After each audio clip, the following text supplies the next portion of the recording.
د نوي کال د راتګ په موقع د سیام کیډټ سکول لخوا د مشاعرې یو پروګرام تابع کړی شوی و چې پکې د مختلف علاقو نه راغلي شاعرانو او ادیبانو سره د علاقې معززینو او عام ولس په ګڼ شمېر ګډون وکړو.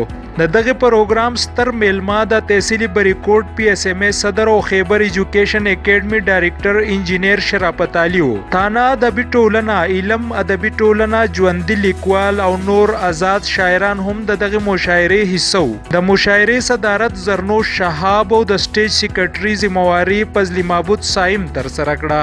په دغه موقع د نوي کال په خوشحالۍ کې د سیام سکول لخوا د کیک کټ کولو اهتمام هم شوی و. راغلي شاعرانو په خپل زړه راښکونکي او خوږو شعرونو محفل ګرم کړی و. محفل کې هغه وخت نور هم خوند پیدا شو کله چې شاعرانو په ترنم کې شاعري وکړه.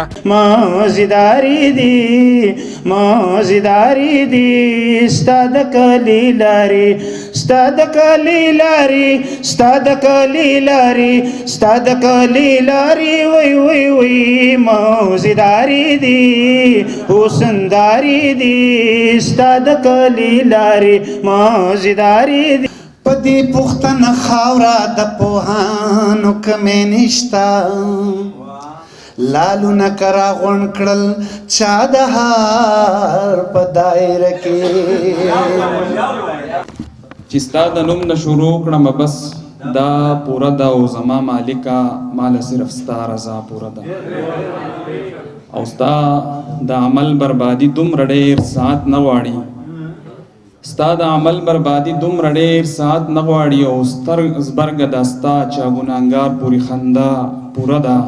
د سیام سکول ډایرکټر انجینیر جنید علي MP نیوز ته په خپل وینا کې وویل چې شاعران د قوم سترګې وي او شاعر د خپل شعر په ذریعہ په معاشره کې مثبت بدلون راوستی شي. اصل کې شاعر چې کوم دی نو هغه زموږ د قوم سترګې وي او د هغوی لکه چې څومره زموږ د ماشومانو ګرومینګ کولی شي د خپل شعرونو مطابق، نو هغه کردار چې کوم دی د هغوی ځای کې بل سړی نشي دا کولی.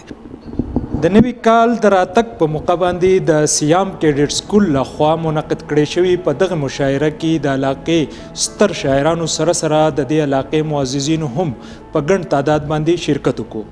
مظفر شاه MP نیوز کوټا سوات.